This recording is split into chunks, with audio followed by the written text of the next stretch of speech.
स्वागत है आपका भीम न्यूज इंडिया, देश के सबसे प्रमुख और विश्वसनीय चैनल में।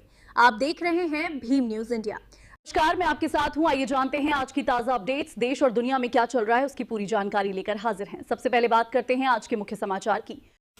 दिल्ली के एक कार्यक्रम में एक सिख साहिबान ने बहुत गहरी बात कही मुस्लिम समुदाय के बारे में। आप देख रहे हैं भीम न्यूज इंडिया, मैं हूं आपका दोस्त विनय कुमार सिंघल। आपसे निवेदन है कि यदि आप हमारे चैनल पर नए हैं तो प्लीज़ हमारे चैनल को यूट्यूब पर सब्सक्राइब कीजिए, लाइक कीजिए, शेयर कीजिए, कमेंट्स कीजिए। भीम न्यूज इंडिया के फेसबुक पेज और ट्विटर के पेज को भी आप फॉलो कर सकते हैं। देखिए क्या कुछ कहा सिख साहिबान ने। किसी कॉन्स्टिट्यूशन में किस आर्टिकल में मेंबर पार्लियामेंट भी बैठे, किसी इंडियन कॉन्स्टिट्यूशन में क्या हिंदू को डिफाइन किया? हिंदू को डिफाइन नहीं किया। हमें चाहिए था कि हिंदू की डेफिनेशन कर देते, जो अपने आप को मेजॉरिटी कह रहा है। वो मेजॉरिटी कहाँ से हो गया? बौद्ध, जैन, हिंदू इंक्लूड बौद्ध एंड जैन, सिख।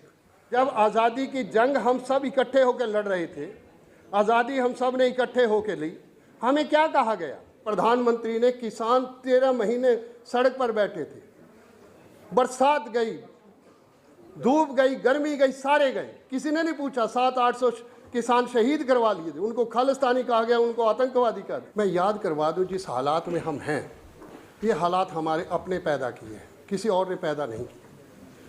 सरदार हुकम सिंह जी और भूपिंदर सिंह मान 26/11/1949 को कॉन्स्टिट्यूशन की उस कॉन्स्टिट्यूशन सभा से वॉकआउट किया।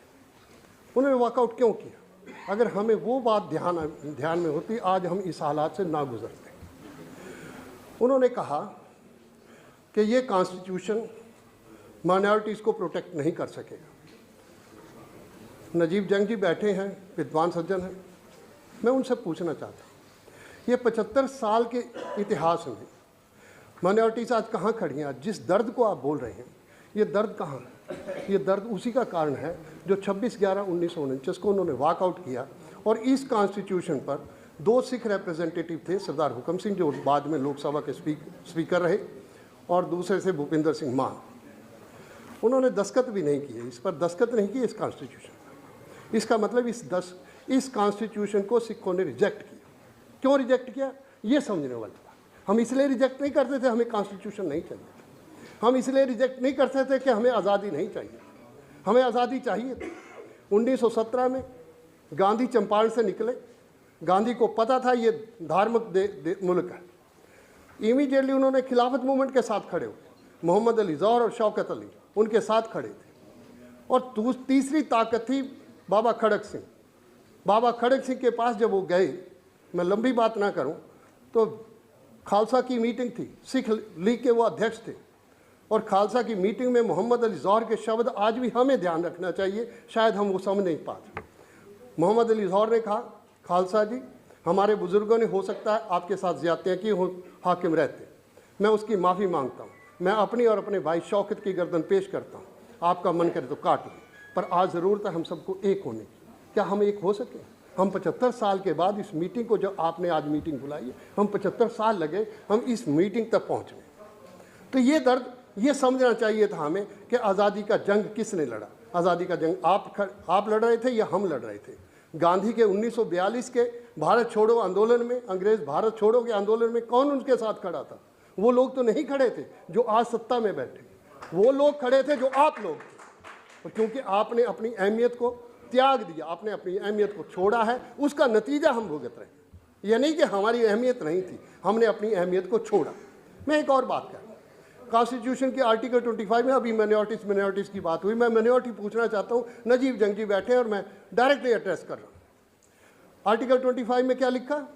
हिंदू इंक्लूड्स बौद्ध, जैन एंड सिख। तो फिर हिंदू कौन?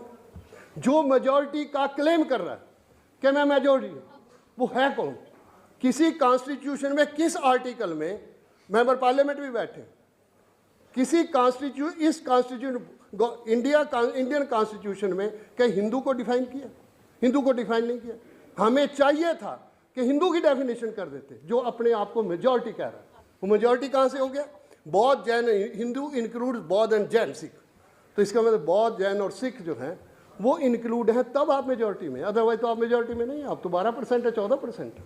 तो ये बात हम कभी तय नहीं कर पाए। इसलिए दर्द इस बात का होना चाहिए, हमें पता है, हमारी भी ज्ञान गोदड़ी जो गुरु नानक के नाम से थी, हरिद्वार में थी, उसका कोई ताला खुलवा सका, उसको कोई ले सका? लड़ाई लड़ते रहे, कोई नहीं ले सका।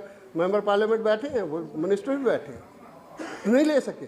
इसका मतलब जब मैं वो जो जिस नमाज की बात आप अभी ने की, वो नमाज मेरे लिए नियामत थी।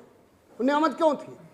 पहले बार सिख और मुस्लिम जैसे ही एक मंच पर आया, माननीय प्रधानमंत्री ने, किसान 13 महीने सड़क पर बैठे थे, बरसात गई, धूप गई, गर्मी गई, सारे गए, किसी ने नहीं पूछा। 700-800 किसान शहीद करवा लिए थे, उनको खालिस्तानी कहा गया, उनको आतंकवादी कहा गया।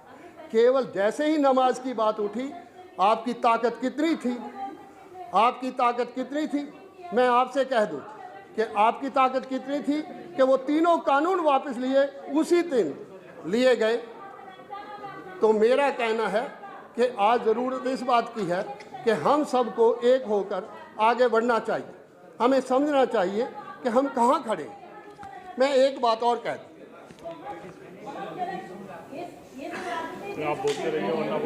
मेरा ये कहना है कि आज हम सबको ज़रूरत है एक होने की, और तभी आप इस हालात का मुकाबला कर सकते हैं। अगर आज इसका मुकाबला ना कर सके तो कभी इसका मुकाबला आप नहीं कर सकेंगे। मेरा ये कहना है कि आज आओ, हमने पिछले It's all right, then close it now, please. Don't disturb the program. If you have any problem, then समझाओ यार। चलिए आप।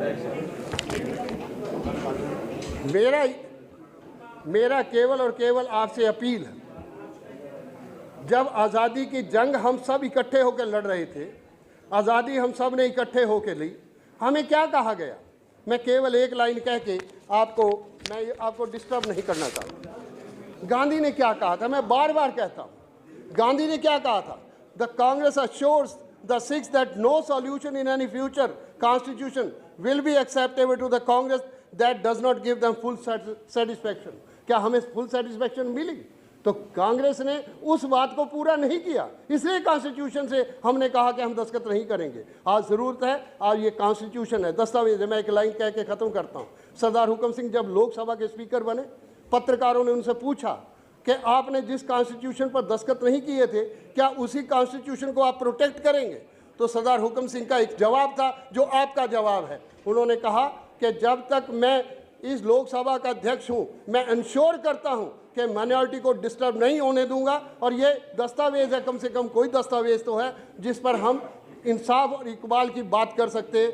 इसलिए मैं आपसे कहता हूं, मुझे एक ही केवल दर्द रहता है कि मुझे जब आता है, बाबरी मस्जिद जब हो रही थी, किसी ने ये नहीं पूछा कि औरंगज़ेब से, बाबर से लेकर औरंगज़ेब तक और गुरु नानक से लेकर गुरु गोविंद सिंह तक हमारे मित्रवत संबंध रहे, मुगलों के साथ हमारे बहुत नज़दीकी संबंध रहे। इस बात को किसी ने उठाया। मुझे खुशी है सलमान खुर्शीद जी से जब मैंने कहा, मोहम्मद अदीब जी से जब मैंने कहा कि गुरु तेग बहादुर साहब की 350वां वर्ष आ रहा है, आओ मिलकर आगे बढ़े, नहीं तो तिलक और जनेऊ का नाम लिया जाएगा, औरंगज़ेब का नाम लिया जाएगा, मुसलमान निशाने पर होगा। मुझे खुशी है कि हमने 3 सेमिनार किए, इंडिया इस्लामिक सेंटर में किया, जयपुर में किया, पुणे में किया।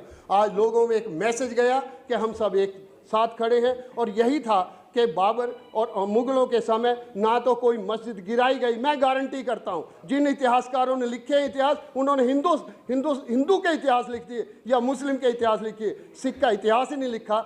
गुरु तेग बहादुर के साहब के संबंध औरंगज़ेब के साथ बहुत नज़दीकी रहे। गुरु गोविंद सिंह जी का जब पत्र मिला औरंगज़ेब को, जैसे उन्होंने पढ़ा उस पत्र को, उसी समय उसके बाद वो 10 दिन जी नहीं सके, औरंगाबाद में ही फौत हो गई। जैसे उनको पता लगा कि मेरी सल्तनत में ये हुआ, सत्ता में कौन बैठा था? जो तिलक और जनेऊ और मंदिर का संचालन करना था, सत्ता में तो वही बैठा था। शोषित वर्ग को रिप्रेजेंट कर रहे थे गुरु नानक और गुरु गोविंद सिंह। तो मेरा आपसे अपील है कि आओ मिलकर एक रास्ता खोलें, और मिलकर चलें, और मिलकर एक रास्ता बनेगा। और अकेले से आप चलेंगे या मैं चलूँगा, कुछ बनने वाला नहीं है। आओ मिलकर चलें, ये ज़रूरत है हम सबको एक होने की। बहुत बहुत शुक्रिया।